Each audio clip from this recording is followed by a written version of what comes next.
How's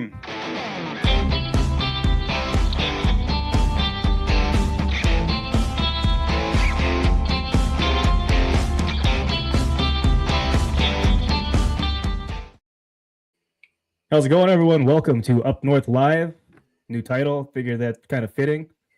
We'll see how it works. My name is Jeff. Joining me, as always, is Isaac56x45. How you doing? Doing well. Happy to be here. Happy to join you. This is going to be a fun subject. Yeah, there's a lot of different theories, and we have a lot of written history on it, and then there's a lot of different theories that offshot from that after their disbandment, we'll call it. So we'll see where that goes. The disappearance. And we also have Andrew from DrinkU.P, another show that him and I do together on Fridays. Cheers. How you doing? Good. Good. It's not beer this time. It's tea. Not beer this time. Yeah, we got water and tea. Hey, nothing wrong with water. We should get a better water bottle. You got to prepare yourself. Hydrate for tomorrow. You got to hydrate. Yep, for tomorrow. Exactly. Yeah.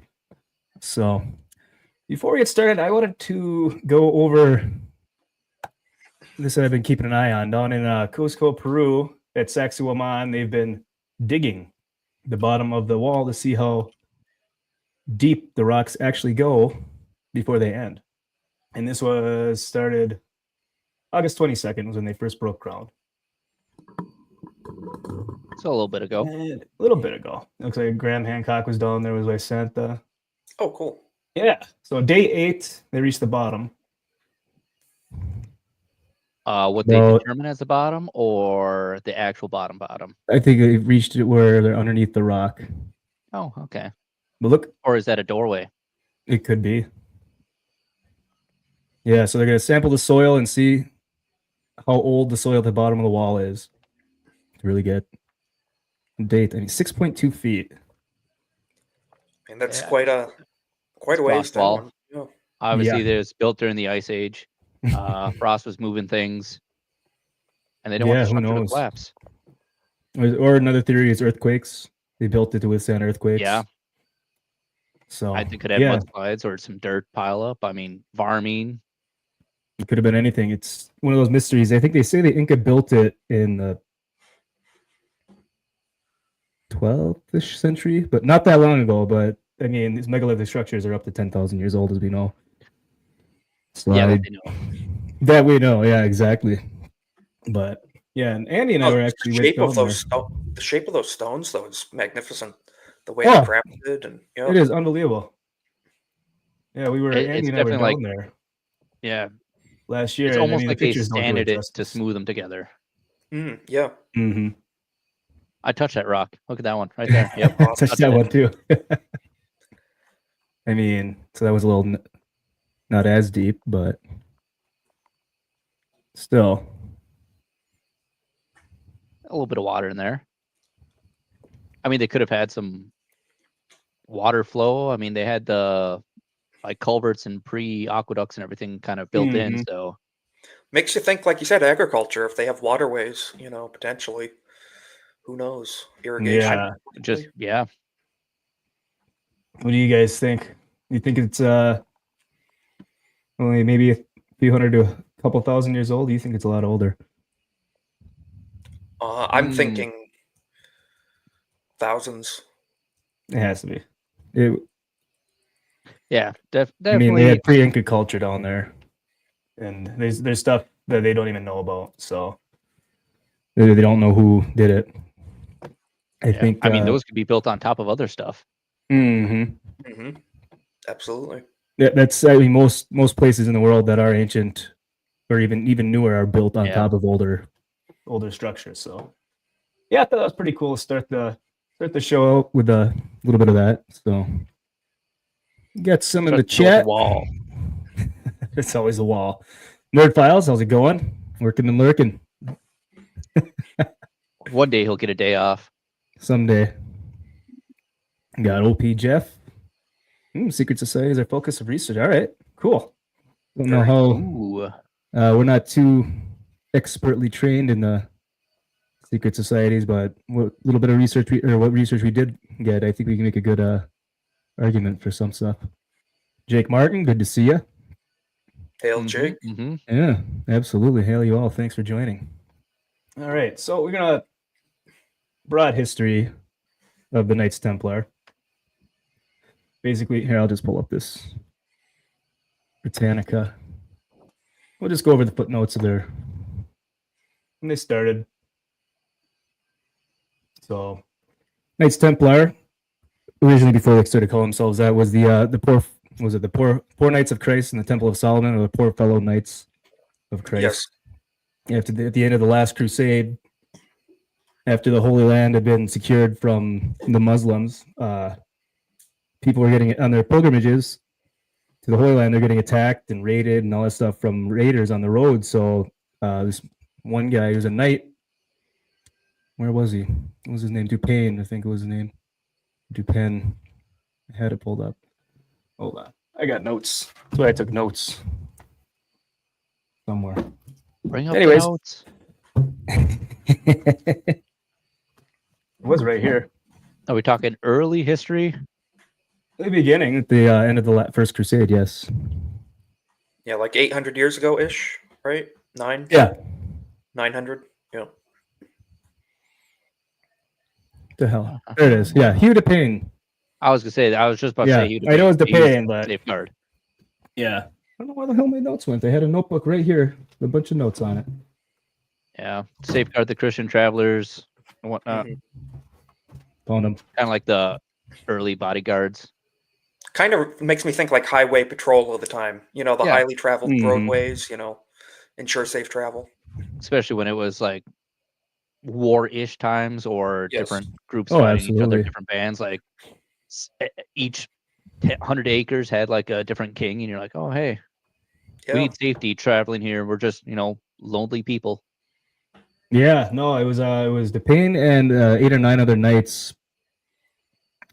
8 or 9 other knights that decided to pledge themselves to protecting these people and guarding them along their travels.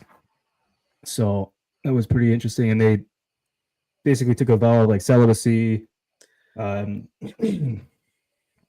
Yeah, so we're on poverty, chastity, and obedience.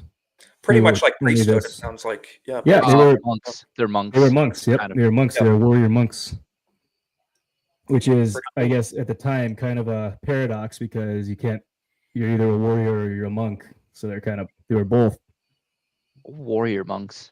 Using warrior that monks. kung fu for good. Exactly. It's pretty based. I like that. Yeah, it is. But at the same time, if you're like, hey, we got a bunch of people here just trying to live their lives, and some bullies are walking up, you're like, Yep. no, I know some karate. Yeah. Well, I can tell And you, also- as I from the Christian perspective myself, pacifism is not a part of it. Self-defense is it's a good thing. Mhm. You got to protect the innocent.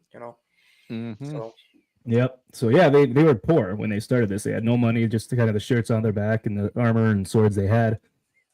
But they eventually started taking small fees, and some nobles and higher even kings. Some kings started giving them money, donating money to them, and they made money fast. Well, Templars got to They eat. completely blew up. Yep. also a high demand thing to be doing too. Oh, absolutely. And if they're good at it, I mean, really. Yeah, and so Dupain, he undertook a tour of Europe. It was well received by nobles who made a significant donation to the Knights, and it was in 1127. And the Templars obtained further sanction of the Council of Troy in 1128, which may have requested that Bernard of Clairvaux compose a new rule. So basically, this Council of Troy was kind of like a meeting with a bunch of high nobles, and people just started throwing money at them for protection, and then they initially basically became the first world bank, more or less. You could deposit money in one place, you get a slip, then you travel across the land to another country or kingdom. You give the slip to the other Templar kind of sort of bank, and they give you the money. Yeah. Oh. Well, they're doing the traveling, escorting to like sacred sites in the Holy Land. So obviously, warring like, is this sacred? Is this not? So kind of extreme for protection needs and everything. So I'm Oh, sure absolutely. royalty was involved, like for sure, here's some money. Mm-hmm. Like our fiat currency, Federal Reserve notes, or Mhm. before that, silver certificates and stuff. You have a tangible object. You deposit your Mhm. metal into the bank, and they give you a receipt.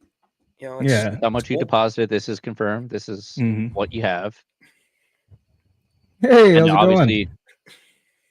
a lot easier than carrying around chunks of gold and silver and valuables. Yes, Oh, absolutely. Yeah. safer too, because if they steal a piece of paper, you just report it stolen, and they can't deposit it. Or Right. withdraw. And yeah, and they had a secret runic system for their for those notes that only the Templars knew exactly what they meant and if it was real or fake, so they couldn't. Like you say, you could probably steal it and you bring it in. They say you're not this person or something like No that. forgeries. Yep, Yeah. and you couldn't forge it because you didn't know what they were going to use. And as far as I'm aware, from what I read and watched on videos, they changed it up all the time. So That's pretty incredibly cool. sophisticated. That's incredibly smart. Absolutely. Yeah, they grew exponentially. I mean, they had basically two factions, which were the Knights, the Generals. Which one was it? Yeah, they had the Knights, which were the only ones that wore like the white cloak with the Templar cross across the middle, and then there were sergeants, which to be the knight and stuff, you had to be noble born, higher in the caste system, whatever the hell you want to call it. And sergeants As are is usually from lower tradition. social classes. Yep, and they made up of the majority of the members, the sergeants. They dressed in black and served as warriors and servants.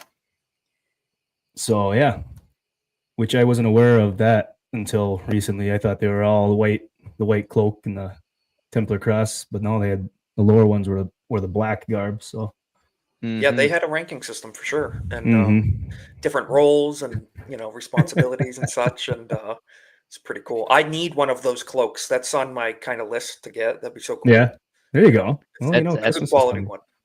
Yep. Good Christmas present written down. There you go. Be pretty cool. Yeah, and so they only basically reported to the Pope.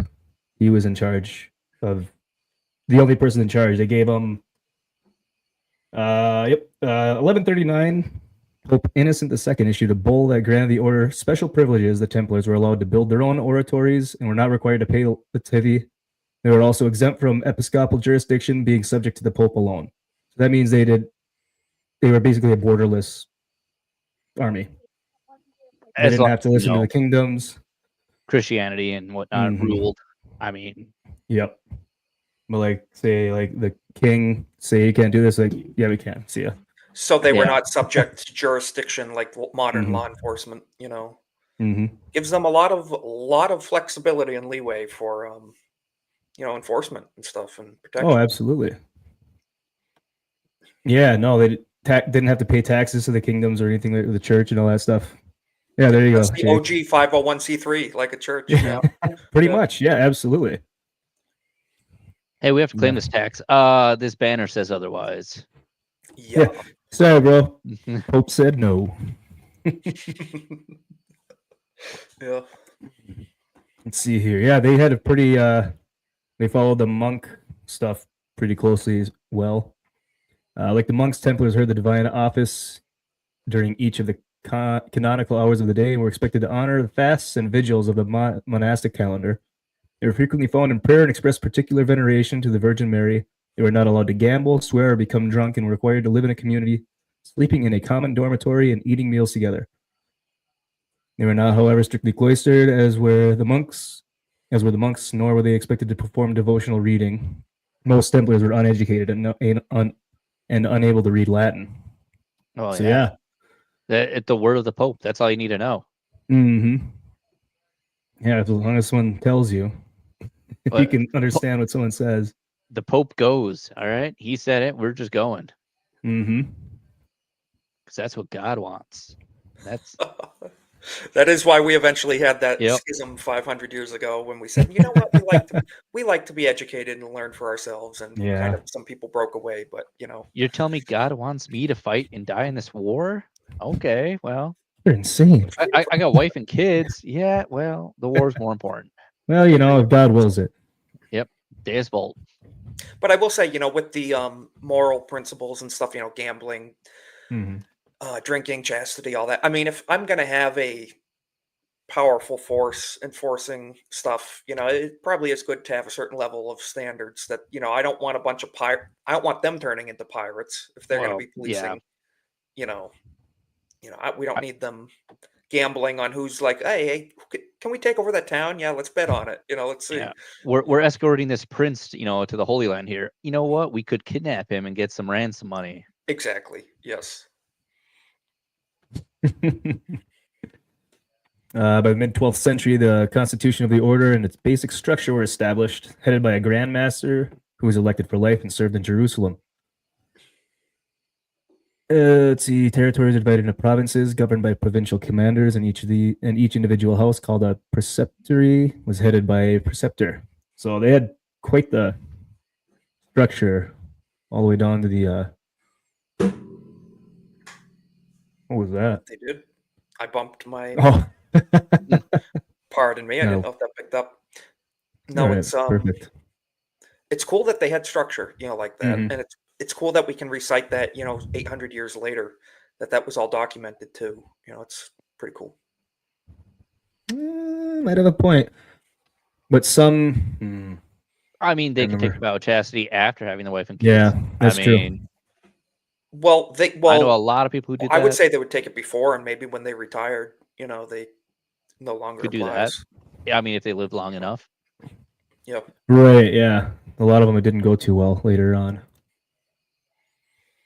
Yeah, so they made just money hand over fist. Within like a couple of years, or like less than a century, they just got huge. And then there's all these other different orders that helped them in Jerusalem. They had like hospitalers and something like that, but we're talking about the Templars. Not All what right. they did, who they were. So let's see, where is the end? So King Philip, you said it was a fourth, right, Andy? Before, yeah, King Philip the Yep. fourth. On October 13th, 1307, Friday the 13th, he ordered the arrest of every Templar in France and sequestered all the Templars' property in the country. That most of the people of Europe became aware of the extent of the alleged crimes of the order. The crimes being blasphemy, That the king homosexuality, owed them worship of the money. cat, and the king actually did owe them a large amount of debt. So, kind of odd of that happened. That's the original. Yep. Hey, I don't like the way you're doing things. We're gonna start our own religion. Church of England. Hey, I owe you a lot of money. You guys are doing good stuff, but I don't like owing you this much money. A lot of it boils down to debt and who owes who what. A lot of it. And also, I think it didn't help with the church kind of losing a little bit of power at the time. They're the kingdom versus the church. Yeah. Who had more power? Who had more say in what things go? I mean, obviously they're walking around with free reign, like, oh, the Pope says I can do this and whatnot, and the king's like, I owe you guys money, but at the same time, you're my people.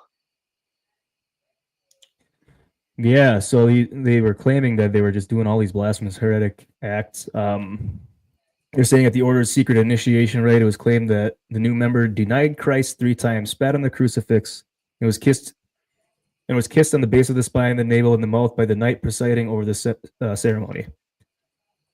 The charges, now recognized to be without foundation, were calculated to stoke contemporary fears of heretics, witches, and demons, and were similar to allegations Philip had used against Pope Boniface VIII.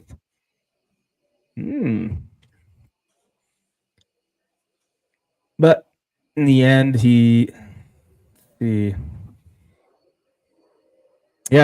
tortured a lot of them that they captured into confessing. So that was something that they said, well, maybe they didn't actually confess to something they did. They're tortured into it, Well, they just want to be free. Like, hey, that's a lot of it.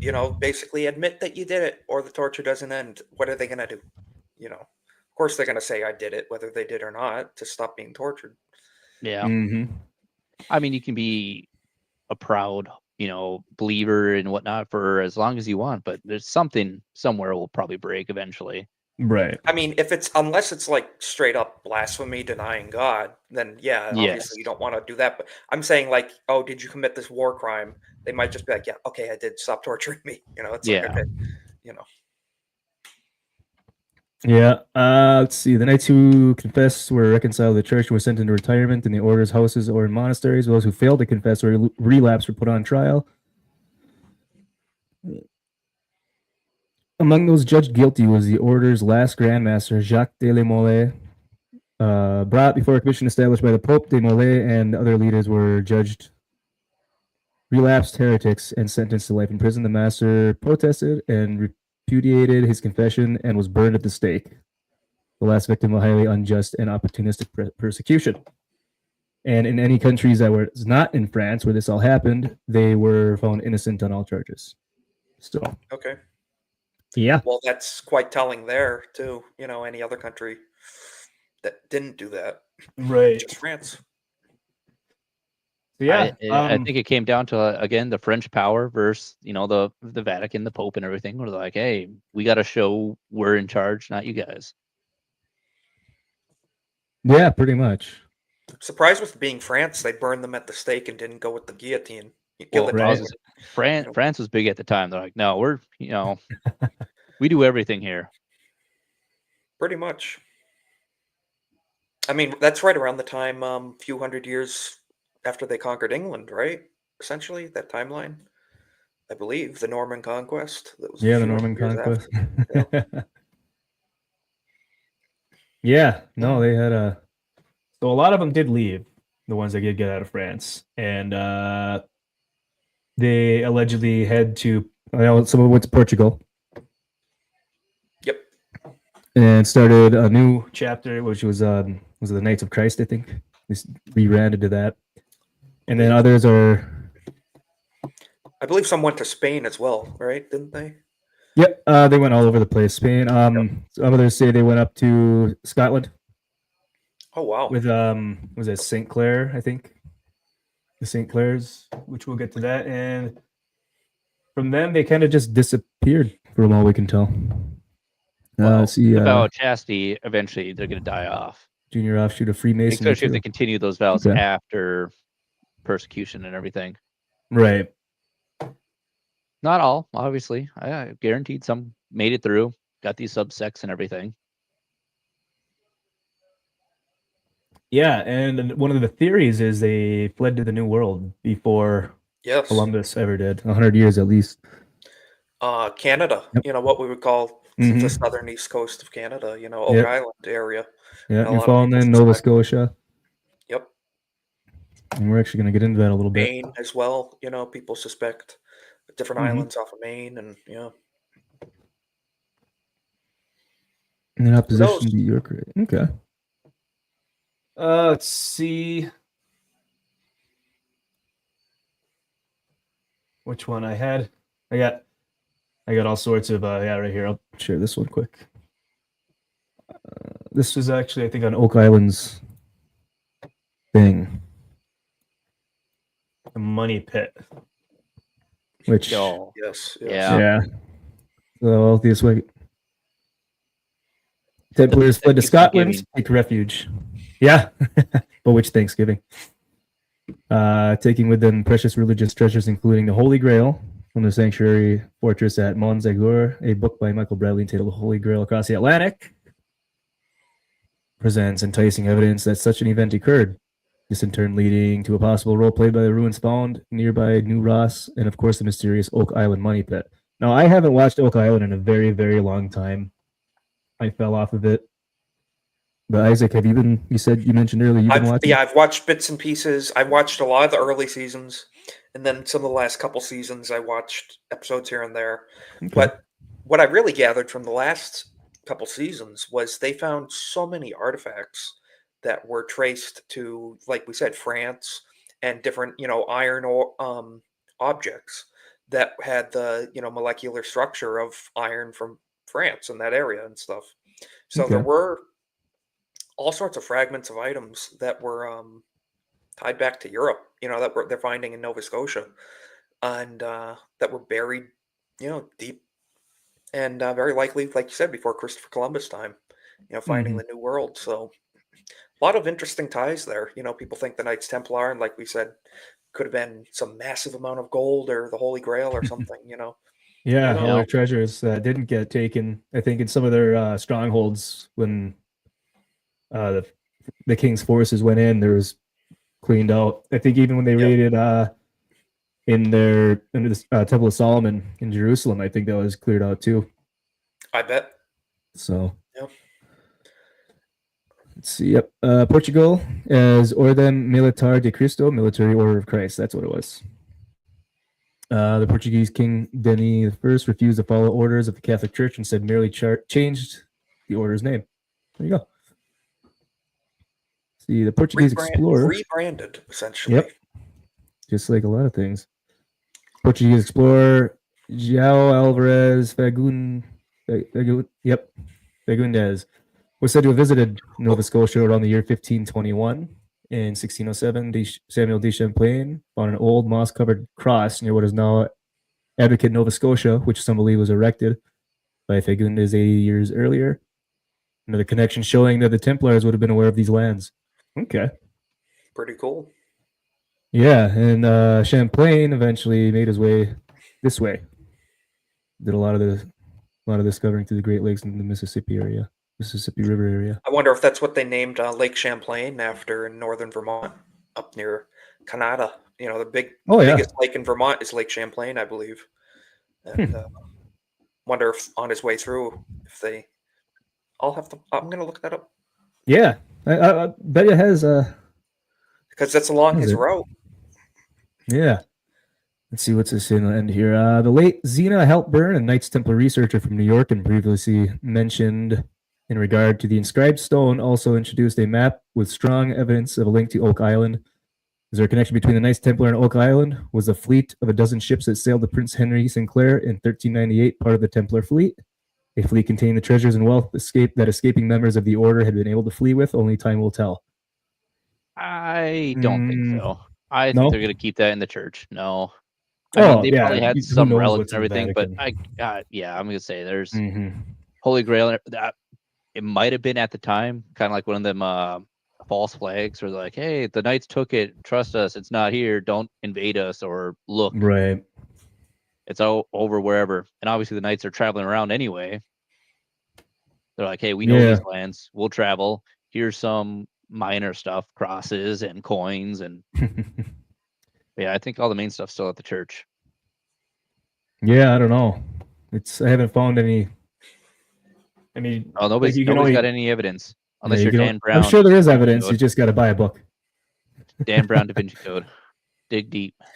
No, I looked up that lake in New York, Vermont, and Quebec is named after a French explorer in 1609. So it's no ties to that, but yeah interesting. French names nonetheless. Yeah. All right. Well, we're on the holy subjects. Did the Templars hide the Ark of the Covenant? I mean, anything's really possible. Yeah, I mean, the Vatican release. Oh, this is in 2016, so it's an older article, but only so much you can find. And this website. Well, we haven't found it since then either. So yeah, exactly. Let's see. On October 25th of this year, the Vatican released a document that had remained in its secret archives for 700 years. There's a report of the official church investigation into the activities of the Knights Templar in the early 14th century. Yep. Adultery, blasphemy. Okay. Burn the stake. Yeah. I think at the bottom of the Vatican. Yep. Or buried underneath the Vatican. It was the Pope himself, Clement V, who directly intervened and declared the Templars heretics. The report appears to show that. Again, I think it was either that or war with England or France at the time for power. Okay, get rid of that. So the pontiff was after their wealth, said to include priceless treasures once housed in the Temple of Jerusalem and lost when the city was sacked in ancient times. Despite the arrest, the torture of leading Templars and the wholesale seizure of their lands, nothing of this fabled hoard was ever found. Most historians doubt the existence of the Templar treasure. However, my research suggests one of the ancient relics they are said to have possessed may have been hidden in central Britain. Interesting. Let's see. Birthplace of William Shakespeare. Templars who once resided there. Okay, Herdwick. Herdwick. To the Third Crusade in the late 12th century, these Templars returned from the Holy Land to build a chapel to house the certain holy relics they claimed to have found. Crusaders came home with items purportedly associated with early Judaism and Christianity and with characters and events in the Bible, but the Temple Herdwicki Knights are said to have discovered the most famous biblical artifact of all, the Ark of the Covenant, at least according to local legend. Well, I was gonna say, so the Ark of Covenant disappeared in 597 BC. So when Babylonia invaded, Okay. and I mean, really, they weren't active until like 1700 years later. So it'd be Well, it was already hidden possibly- for a while. Yeah. well, that's what I'm saying, but that's a long time for it to be just chilling. I think it's lost to history. I think either someone has it and it's never going to be let up, or it's disappeared. Well, It I was think made of wood and deteriorated. Just But it was Dissolved. completely plated in gold. It was completely covered in gold, though. You know, the gold furniture could potentially last. You it know, was just Could be. gold-plated paint. yeah, that's good. I mean, just that the gold feather dusting people put on stuff. I'm trying to think what it is. no, well, the Ark. I mean, it was hammered. It was gold sheet metal. It was completely furnished in gold. The handles were solid cast gold and stuff, and Okay. it was substantially pounds and Sturdier pounds than of just gold. Yes, it was sheet. It was not pretty sturdy. gold. It was not gold leaf. It was Yeah, there it is. sheet metal equivalent. Yeah. But gold itself, if it's 100% gold, pretty fragile, malleable. So Extremely soft. Yeah. I don't know But- exactly what kind of But non-corrosive too. blacksmithing. Yeah, Yeah. I mean, if they added stuff to it to make it sturdy, if they're just like, hey, gold is gold. Gold Yeah. is gold. They could have repurposed it, like we're saying too. Yeah. The ancient Israelites were extremely little- wealthy and exactly right, Jeff. Ark of the Perfect. Covenant. They were one of the exquisite craftsmen handles with look up. gold, and I bet you possibly people could have stripped it for all you know. Very good I mean, chance. I mean, the pyramids were robbed. I don't see why not. Yeah. Oh, absolutely. Yeah, I everything. found this box out here buried, or a bunch of dead soldiers around here, and look, here's a box. It's gold. Mhm. Yep. Yeah, so they certainly claim to have found what appeared to have been considered hollowed relics at the time. Contemporary records of land and property holdings reveal that in 1192, the chapel housed certain objets sacrés, sacred objects, which the Templars had acquired in the Holy Land, including a large golden chest. This is exactly what the Ark of Covenant is said to be, which, I mean, a large golden chest, that could just be a box made of gold. It could be. And for how much they were making, maybe they Mhm. made a few replicas or whatever it is. Right. I mean, I got a small golden chest, and it even I- says Ark of the Covenant on it. Pretty cool. Yeah. Timu. I like it. Yeah, I Just went on a. thankfully, you're not going to climb die spree. if you walk up to it. You know, like the Yeah, if regular- I open it, I'm not gonna Yeah. melt. Then why haven't you opened it? I don't trust Just in it. case. Just in Yeah, case. don't in open case. it. Yeah. Snyder asked, weren't the Templars in charge of bloodline of Jesus? I think there's theories on that, but I didn't find anything. See, Even I think in that's the- another Dan Brown book. It could What do very we mean yep. the bloodline? Do we mean the bloodline of because Jesus never Mary made or- earthly. Yeah, Uh, bloodline of Mary Jesus' yeah. siblings, you know?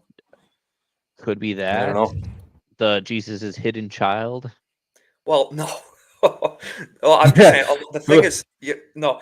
Well, the thing is that interesting part of that is Catholics don't believe Jesus had siblings, but Protestants we do. So Mhm. that's a very interesting take of if they were meant to protect the bloodline of Jesus, that admits that Mary and Joseph had children after the Oh, fact. Right. Yeah. Well, and Jake Martin brings this up. I was going to say it myself. I couldn't remember where exactly it was, but brought to the Ark was brought to Ethiopia, by Menelik, son of King Solomon and Sheba. When he says it contradicts the biblical account. So I don't know. I think it was Expedition Unknown. I was watching. I think it's like a temple in Ethiopia that a monk is literally sit there for his entire life to just watch over this temple that no one's ever been allowed into, and they think that the Ark of the Covenant's in there. I don't know. A lot of people claim to have it. Hey, Barbie. Yeah. No, that's an interesting take from Jake too, because Ethiopia is the earliest nation to adopt Christianity on a national level. So there's history. Yeah. The Gospels of Matthew and Mark mention Jesus' brothers by name. Yep. Okay. And that's we where got the contesting people say, "Oh, well, he's not related." They're like, well, half brothers. There you go. Whatever. Yeah, James, Joseph, or Joseph, Simon, and Judas, along with at least 2 unnamed sisters. Yeah. Well, that's why one of the disciples is his biological brother, James. Yeah, makes sense. But yeah, stepbrothers. Let's see. Although Templars were rounded up in 1306, some evaded capture 600 years later. A British historian suggested that they managed to survive in secret at Temple Herdowicki. I'm going to say Herdowicki. It sounds fun. Until 1350, when they were wiped out by the Black Death. That's what his name was. Hey, that's racist. It's not racist. Now let's see. Okay, let's get to the meat here. Let's see. Who's this he? Jacob Covey Jones, who lived in the area, not only believed they possessed the Ark, he also claimed to have discovered its secret hiding place, having fallen out with a few scholars for ridiculing his work. Cove Jones refused to reveal his findings. Come on. He intended to carry out an excavation of his own, but sadly it never transpired. In 1906, he contracted tuberculosis and decided to take his secret to the grave. Well, almost. Knowing he only had a short amount of time to live, the eccentric historian left behind a bizarre epitaph. He designed a stained glass window that he commissioned to be made and installed in a new church that was being built close to his home in the village of Langley. Astonishingly, on his deathbed, he announced that the window contained a series of clues to lead where he was sure the Ark was hidden. Wow. Okay. Thanks for just not writing it down and telling us. Yeah. That's great treasure hunt. Okay, what do we got here? Oh, that's clearly under the Vatican. Confirmed. Yeah. What are the clues? I don't know. Just did anyone find it? Strangely, the stained glass window did not depict the Ark. Okay. So they're saying the Ark's a person. Yeah. The wise men. The bloodline. Well, there's theological foundation for that, because the Ark contained the law, and Christ is the incarnation of the law, brought the flesh. The word, the 10 Commandments being the word of God, and Christ being the word becoming flesh. So maybe there's some sort of layer here depicting Christ as like wherever the location of Christ is in this image could be the location of the Ark, possibly. Who knows? Yeah, I don't know. Yeah. He's saying it's in England, allegedly. Who knows? Yeah. You guys think they took it and hid it? Or do you think it's, like Andy said, lost to history or in Ethiopia? Lost to history under the church. Never left. Okay. I wouldn't rule out it being under the Vatican. I wouldn't rule that out. But at the same time, if it was under the Vatican, I would immediately be like, "Oh, it's fake," because they have enough wood of the cross to make another ark at this point. Their relics are questionable. Well, on top of how much stuff they have probably locked away, unseen to any eyes for thousands of years. Well, they have an entire portion of the Vatican dedicated to demonology. There's books you cannot lay eyes on. That's pretty interesting. Yeah, the library. I can't imagine what they have that no one has ever seen. Yep.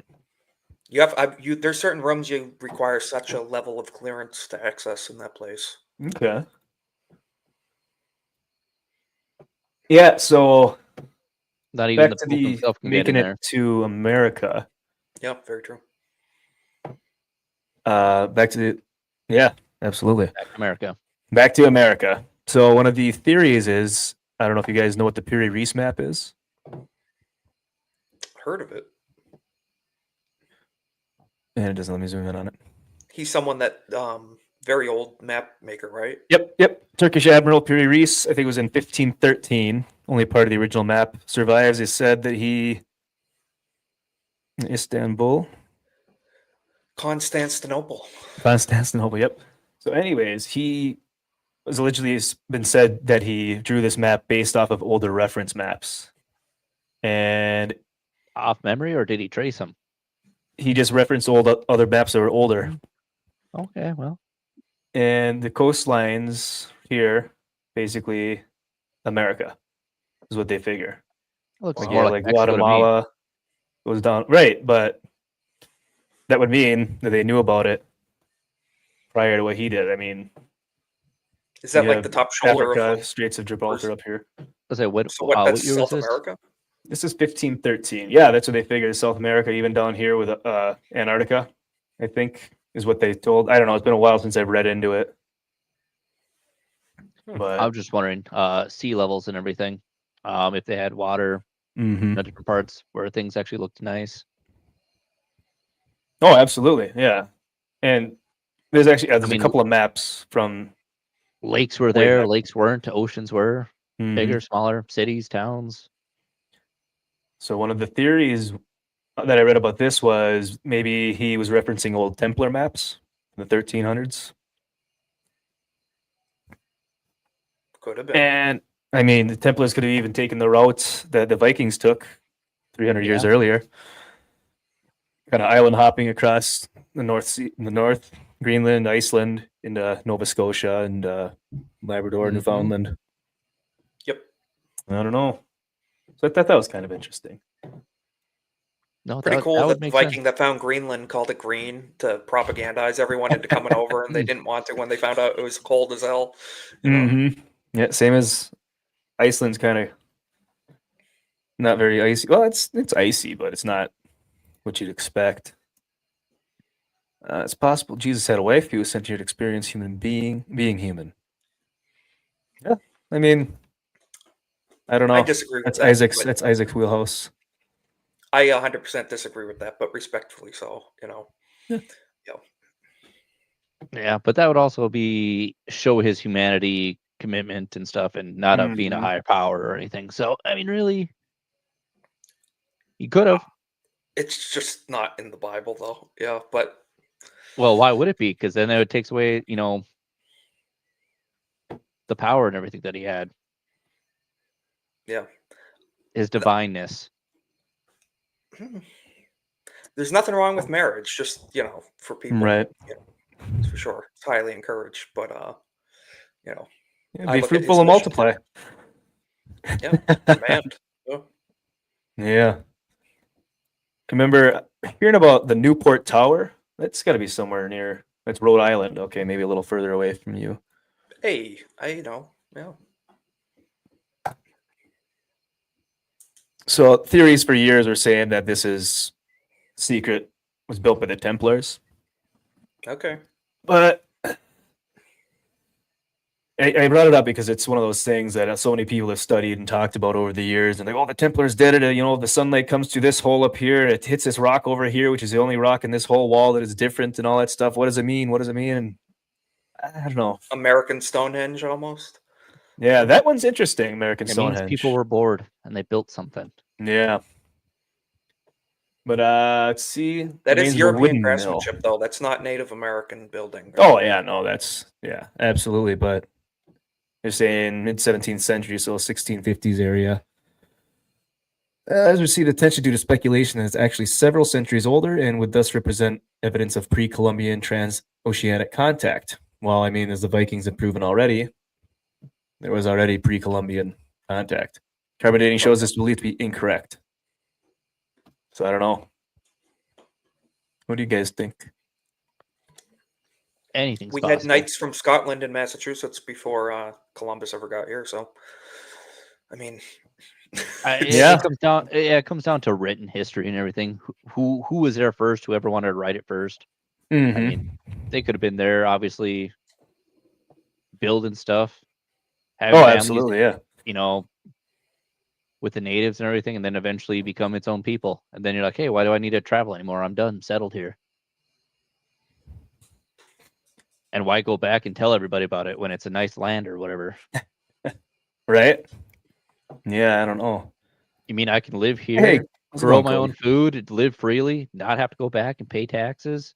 Exactly. Yeah, Maybe I'll keep this for myself, this little Yeah. known secret, you know. yeah. Another good channel to follow for the history and ancient history is East 10 Outpost. Oh, Go check nice. him out. Check 'em out. It just was on a live stream. Was the last week with him and on Mike and Dave's multiverse. That was Cool. pretty I'll pretty subscribe. cool. So yeah. Oh, thanks for joining and watching. Oh, what else we got on the tower? Oh, that's right. You said you mentioned something about Knights. Want me to send you a link? Think I have Scottish Knight of Westford Knight. the Westford Knight. Yeah. I have laid hands on that. Really? Yeah. Okay. What are your thoughts then? Yeah, I forget the year. Yeah, 1400 AD ish. Knight. Can you scroll down just a little bit? Yeah. Let me see. Yeah. Sorry. Perfect. Yeah. So yeah, origins of the carving are highly debated, but according to one account, the first Europeans to reach Westford, which is in central Massachusetts, eastern central, were part of the expedition led by Prince Henry Sinclair of Scotland. Yeah, so the Scottish Knight. This voyage would have reached the New World in about 1400 AD. The quote Westford Knight, which is a town in Massachusetts, would be an effigy for one of the expedition who died nearby. One can imagine the carvings to be seen as a picture of the knight, complete with a sword. So over his alleged grave, there is a full, 6 foot, full body size bronze casting of a knight overlaid with interesting. flowers in one hand and his sword and shield in the other, and big bearded fella, Scottish knight, and there's pictures of his gravestone. But what's cool is people keep fresh flowers on it year round. So Really? and on it, yeah, it's a huge thing for the people That's there. pretty neat. Yeah, I know. I've always seen stuff on it. People talk about it, but I've never really looked into it. I always meant to. Yeah, can you look up the his? It might be on this article, but his like his grave. It's not that. It's the thing. See the chained in area? There's plexiglass over it now protecting it, but you can see through it. A more modern image. I have it on my phone, but it won't look good on camera. Okay, here we go. Yeah. Wow. Yep. That's pretty cool. That is the Scottish grave. Yeah. You can go visit that right now. So that is the modern, that bronze that's the modern rendition that was made like a few decades ago. But next to it is the original stone carving, which is protected under plexiglass and chained in now and stuff. Okay. I wish you put a picture of that. Okay, so that looks like basically that. Yeah. That's pretty cool. Yeah, the top black and white image is the original that's chained in. It was a carving on a slab of stone. But pretty cool. So like we said, 1400-ish AD, we had Scots walking the USA before it was the USA. Yeah, and I mean, it's granted it's not in like extreme antiquity, like 3,000 to 5,000 years ago, but it rewrites the general knowledge of history in America, It's pre-Columbus by what, a century? Yeah, because 1492, and he was in the Bahamas. He didn't step foot in New England. Yeah.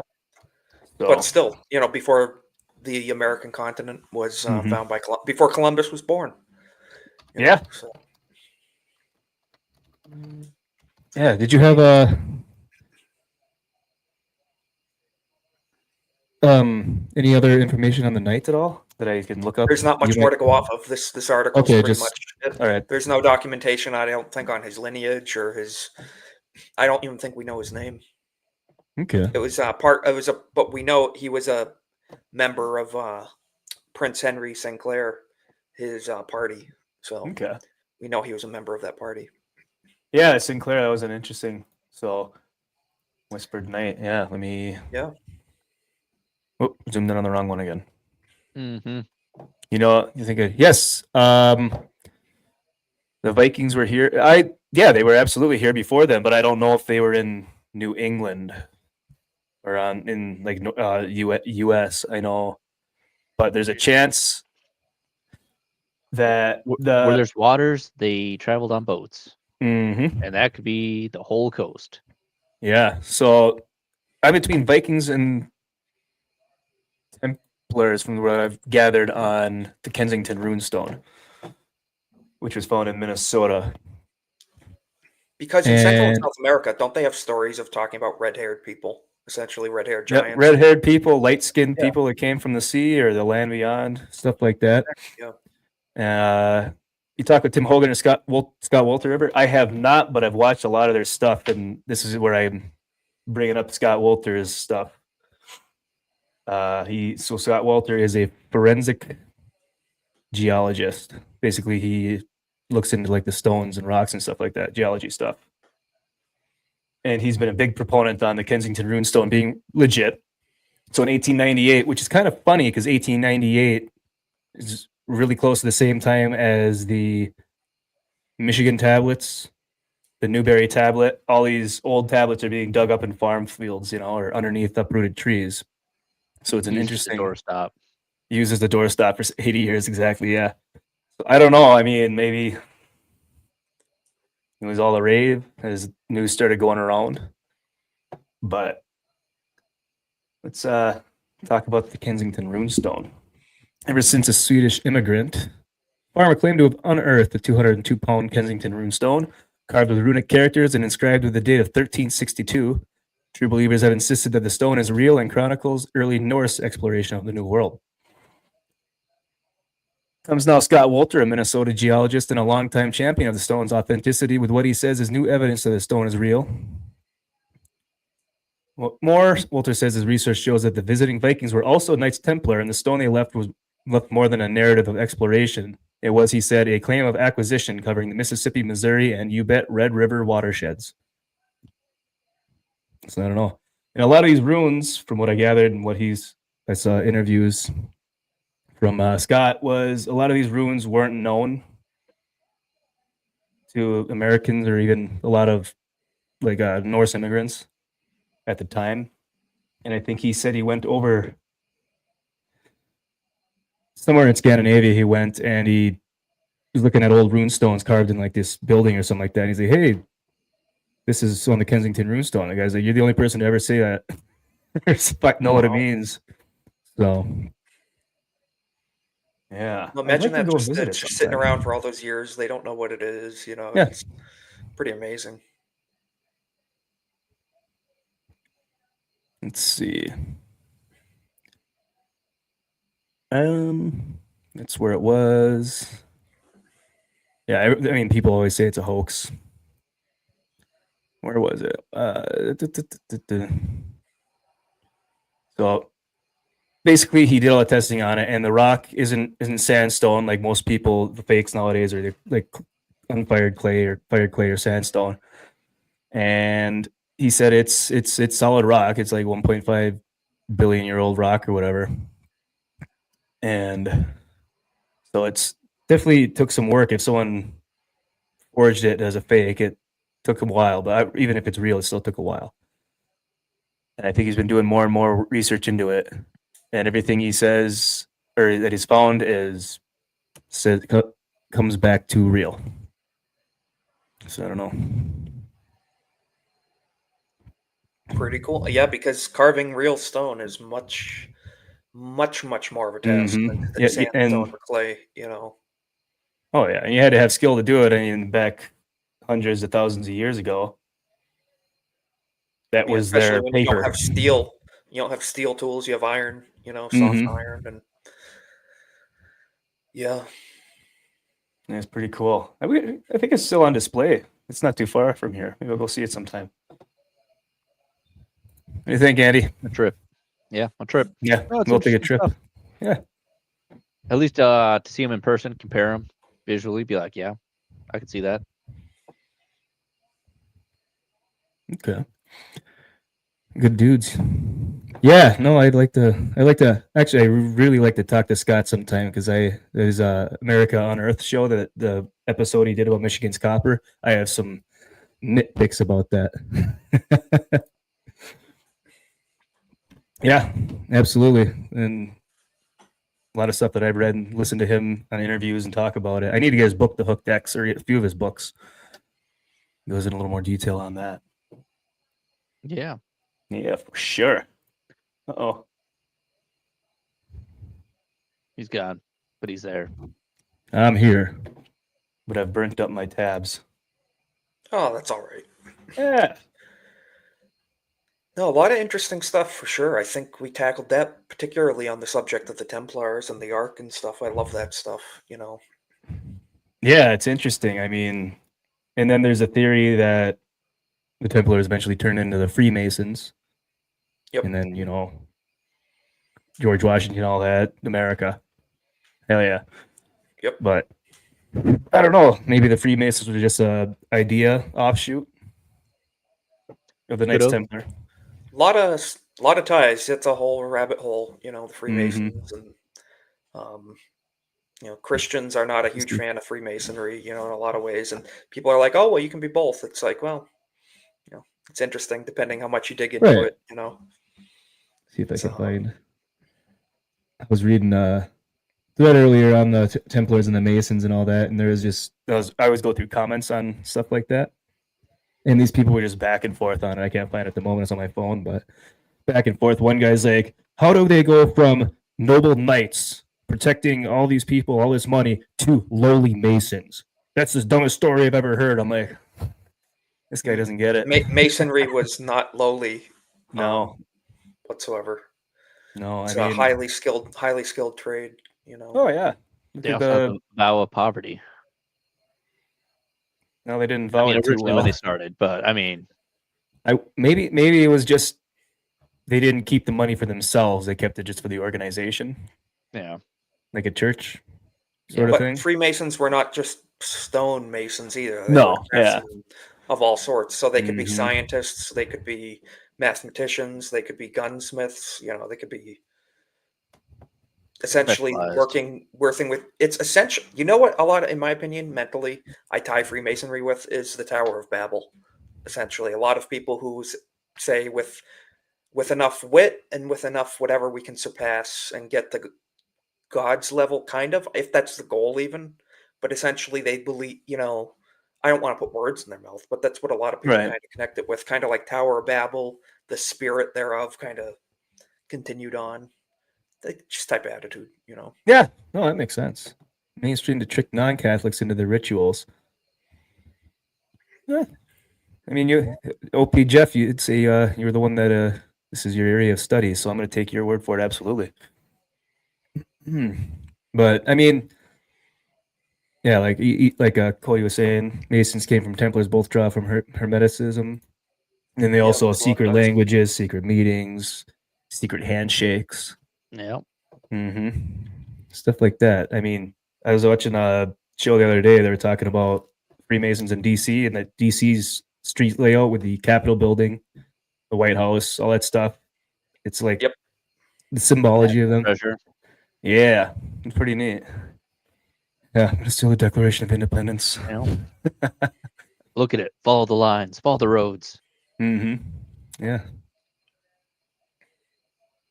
Stewards, yeah, I mean, I don't know. Maybe I know a few of them in the area. Maybe I'll go ask them. Very true. Before you know it, I'll be getting in the basement, getting whipped or something like that. I don't know if I want to go down that Yeah. road. That's part of the secret handshake. Right? Yeah, absolutely. I absolutely believe they could have been in the Upper Great Lakes, and that's another maybe with the Kensington Runestone saying. I mean, look at Minnesota in general. I mean, the Minnesota Vikings. Everything around there is so Norse and Viking. Kind of that's their logo. Granted, it could be a lot of immigrants in more I'll modern say times. Don't the Vikings have some pretty interesting, weird cheerleading nowadays? Yeah, that's Too mainstream. that's for a different that's for DrinkU.P's live stream. Yeah. Okay. Yeah. or the Golden Age. Yeah. Yeah. Yeah. No, you said the name and it made me think of it. And also, too, Mhm. people of Nordic blood, you know, Europeans like the cold. So that's natural to be up north, you know. Mhm. Jeff, what do you think the highest society is? Gary Wayne says the Rosy Cross. Highest society. Probably a secret one in the Vatican. Yeah, I don't know. It was one that I was kind of interested in, but I never really looked into it. I think the Y-Files just did a video on it today. Is it the 5 eyes or 12 eyes or something like that? Hold on. I think it's the Rothschild family. Rothschilds, maybe that. Yeah. If you know about it, then it's not so good. It's not that high. I mean, yeah. Rosy Cross. What's the Rosy Cross? I'm interested now. Yeah, I gotta start getting into these a little more societies and stuff. Okay, here we go. Rose Cross, also known as the Rosy Cross or Rosy Croix, is a symbol primarily associated with the legendary Christian Rosenkreuz, a Christian Kabbalist and alchemist said to have been the founder of the Rosicrucian order. He is depicted as a cross with a rose at the center, typically red, golden, or white, and symbolizes the teachings of a Western esoteric tradition with Christian tenets. The symbol represents the great work, the harmonious reconciliation of diverse and seemingly contradictory concepts such as divinity and manhood in a single emblem. I like that. Interesting. I'll share that. Yeah, Illuminati's Rothschilds. Yeah, Rosicrucians. Okay. Bilderberg, Skull and Bones, Bohemian Club, Freemasons. Skull and Bones? obviously. You mean Mitt Romney? What? Yeah. George W. I've seen this logo before. Yeah, the Rose Cross. George. Yeah, I think the Templars use a rose too at one point. Okay. Symbol played a significant role in the development of thelema, as described by Aleister Crowley. I forgot I can read on this side. Where the rose symbolizes Nut, the infinite goddess of the night sky, and the cross represents Hadit, the infinitely contracted point. For Crowley, the rose cross embodies a mystical union of opposites, a central aspect of the great work. Interesting. Okay. Behind the Georgia Guidestones, which Oh, I'm so sad. someone decided to blow up. That's Ooh, another I'm sad. interesting. I don't know. I don't mess with the Masons though; they're no longer pure. Yeah, I was actually saying earlier, like in our area, there's a lodge up here, and I looked up online, and it goes right to their website, shows all the members. I'm like, oh, that's not very secret.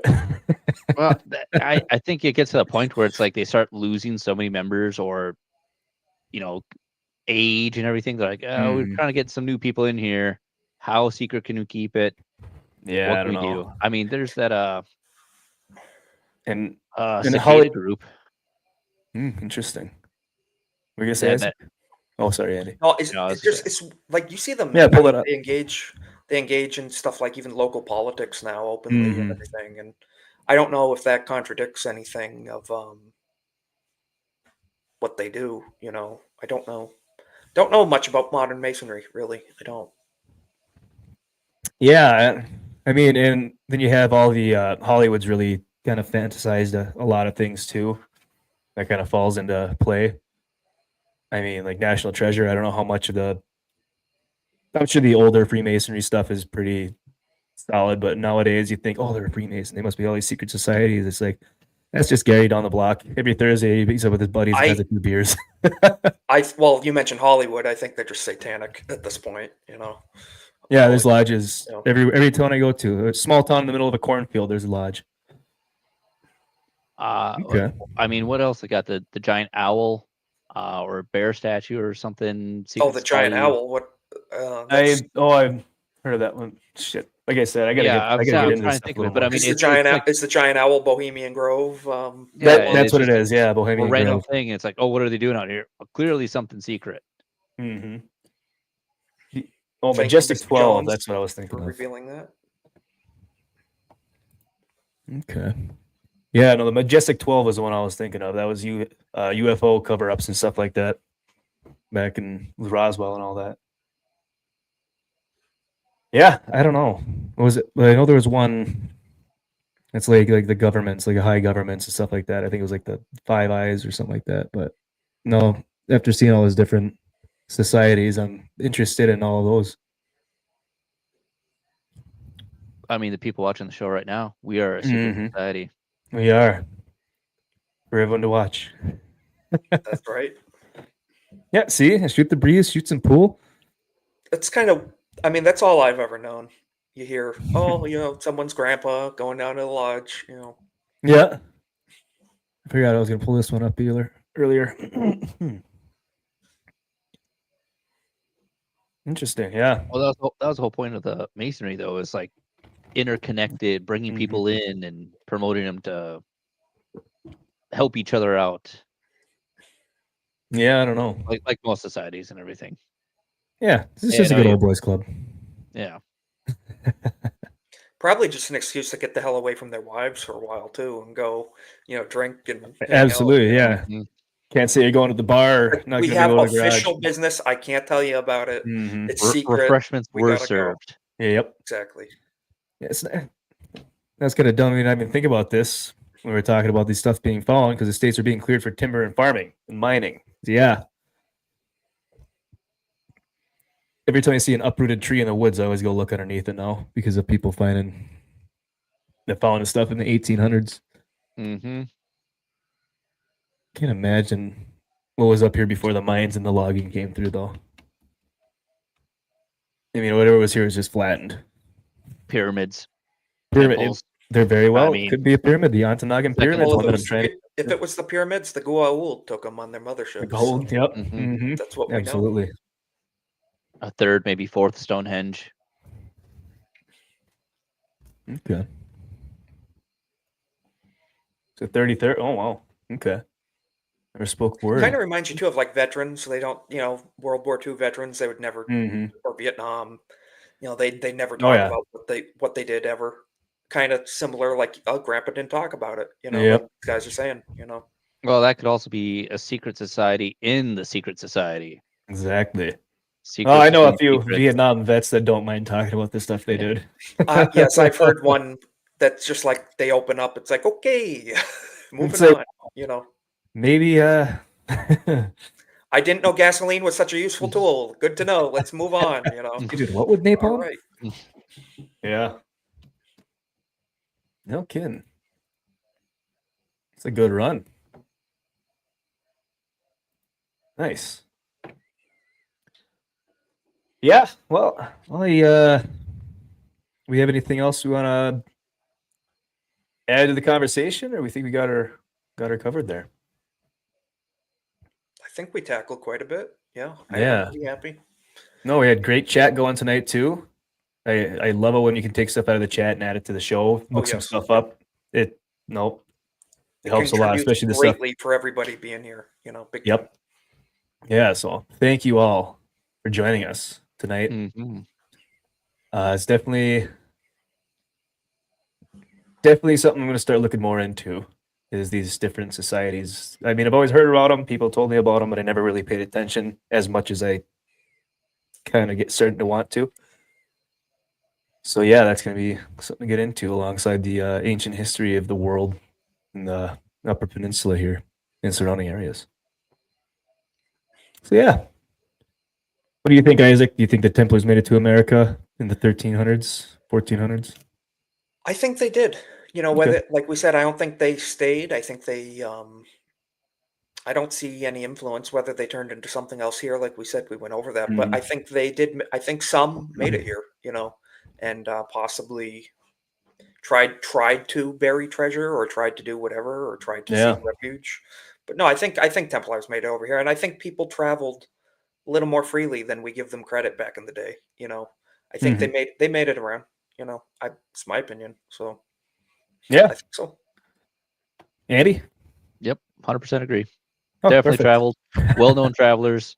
As far as, I mean, they possibly, again, could have had kids, families eventually after they left the church, for being persecuted. They got burnt out and they're like, hey, scorn me. I'm going to have, and then eventually, who's to say? Maybe they're getting hunted or something again in the future. And they're like, hey, I have to bury this stuff. Right. Get rid of it. It's not me. Yeah, they heard Columbus landed down in the Bahamas. He's like, Yeah. Well, it's also like not so much like not only if I can't have it, nobody can type of thing too. Yeah. I don't want it to fall into the hands of my enemy as well. Yeah. No, it's definitely a little bit of food for thought. Just kind of mull around in your head all day when you're milling away at work. But yeah, no. As for the Ark of the Covenant and all the other artifacts, ancient or biblical artifacts, I don't have an answer on that other than the most likely so far is that that monastery, whatever, in Ethiopia seems pretty. They're guarding something there. A tunnel to the Vatican. Mm-hmm. Or yeah, Could be. all the way there. Yeah. Hey, so what you got coming up? I know you got your YouTube channel. You got your show every Monday. Golden Age podcast Monday nights, 8 p.m. Eastern. I not shy of politics and culture war topics, and we do a little bit of memeing too. Have a little fun, have a few laughs.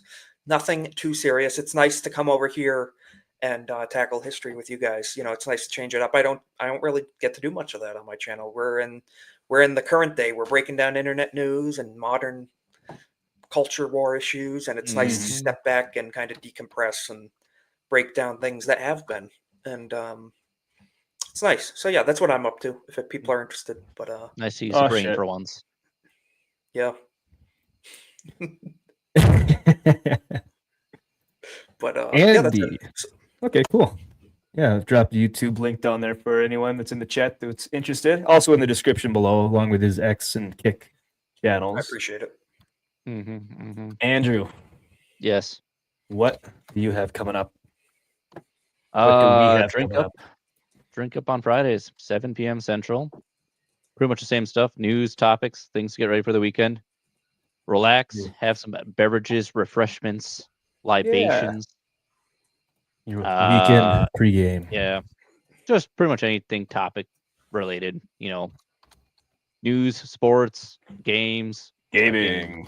just history, whatever, when you sit there and you're like, hey, what do you guys want to talk about? Yeah, that sounds good.